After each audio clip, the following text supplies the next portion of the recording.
Alors Carole, est-ce que vous pourriez nous en dire un petit peu plus sur concrètement comment fonctionne la plateforme contributive? Alors, la plateforme contributive, elle va vous permettre de créer un espace personnel où vous pourrez déclarer vos actions contributives. Au fur et à mesure que vous déclarez vos actions contributives, vous allez gagner des points.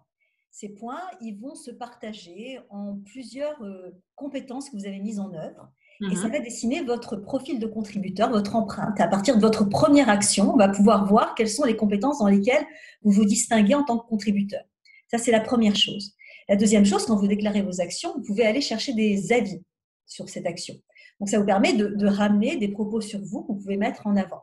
Mais ces avis permettent aussi d'attester de la réalité de l'action que Oui. vous avez déclarée. Donc, ce qui fait que quand vous avez une empreinte de quelqu'un, non seulement il y a un nombre global de points qui montre le temps que vous avez passé à donner de l'activité contributive, non Mhm. seulement ça décrit votre profil de contributeur, mais il y a aussi un pourcentage d'attestation de votre empreinte. Donc, comme ça, on arrive un petit peu à savoir si cette empreinte, elle a une réalité ou pas. Fort de cette empreinte, vous allez pouvoir vous mettre en valeur. Et ça, vous allez le faire au travers de votre espace public que vous construisez comme un book. Un book, Mhm. c'est un lieu où on montre ce que l'on sait faire. C'est aussi, comme en anglais, un livre, donc un récit. Et ce Ouais. book, il se construit avec votre bio et puis des chapitres où vous racontez qui vous êtes, ce que vous faites, etc. Et ça va pouvoir vous permettre de mettre en valeur tout ce que vous savez faire et tout ce que vous avez fait. Mais c'est aussi un moyen de partager des expertises avec les autres. Donc, C'est-à-dire? dans un chapitre, je peux raconter une action, mais je peux aussi venir dire, au fait, je vais vous raconter comment on fait cette action. Par exemple, moi, je donne des cours particuliers. Je vais vous raconter comment on prépare un cours particulier. Ah oui, Ah, d'accord, pour aider on se d'autres à faire peut-être la même action, par exemple, c'est Voilà. ça? Mais ça peut Mhm. être aussi, bon, moi je tiens les comptes d'une association. Vous savez quoi? Mhm. Je vais mettre avec vous en partage les outils Excel que j'utilise pour tenir les comptes. Très bien. Donc, du coup, non seulement on se valorise, on se raconte, mais aussi on crée un commun avec les autres pour les aider à faire leurs activités contributives. Donc ça, c'est la Ok. deuxième partie. Valorisation en termes de visibilité, valorisation en termes de partage des savoirs. D'ailleurs, quand on déclare des actions, dans ce thème d'apprentissage, il y a des actions qu'on vient déclarer, qu'on a faites, qu'on raconte de A à Z, mais il y a aussi des actions qui sont toutes prêtes et qui sont là, qui sont des fiches actions que l'on peut lancer et qui en même Mhm. temps nous expliquent comment les faire. Donc, ils sont comme des petits cours, comme un petit Mhm. POC que l'on a pour pouvoir apprendre à faire des actions types contributives.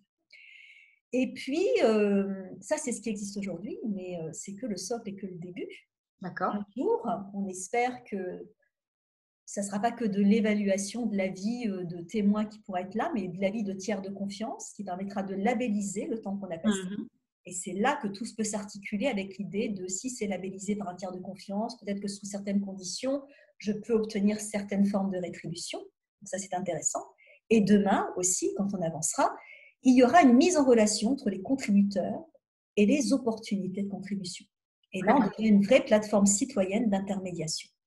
Dernière chose, de façon passagère, on va avoir un espace de débat, un forum, Ok. qui va permettre de réfléchir ensemble à ce que c'est que l'activité contributive, ce que ça n'est pas, sous quelles conditions on aimerait l'avoir rétribuée, qui pourrait y prétendre, qui pourrait prétendre aussi bénéficier d'une activité contributive et sous quelles conditions, mais aussi, mais ces points, ils correspondent à quoi? Est-ce qu'on a une autre façon de mesurer?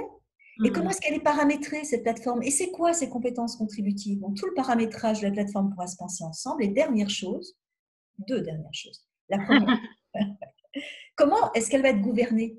Qui a vocation à porter la gouvernance d'une telle plateforme citoyenne d'intermédiation de l'activité contributive? C'est pas nous qui l'avons lancée de notre bonne foi, et nous, on est une entreprise. On avait une technique, on s'est dit, elle est utile, allez, on fait cet élan solidaire nous-mêmes. Mais on n'a pas vocation à devenir les porteurs d'une telle initiative citoyenne. Et la dernière chose, eh bien, vous vous en doutez, et si vous ne vous en doutez pas, c'est une question que tôt ou tard vous seriez posée, quel modèle économique? Mhm. Comment est-ce qu'on finance ça? Alors, on a quelques idées, quelques propositions, mais on pense que toutes ces questions, elles nécessitent des experts, elles nécessitent la société civile, elles nécessitent les syndicats, elles nécessitent les entreprises, les acteurs publics et les citoyens. Et c'est pour ça qu'on ouvre un espace de débat, mais qui ne sera pas éternel. Il va durer quelques semaines. D'accord. Ok. Merci beaucoup, Carole. Merci Mathilde.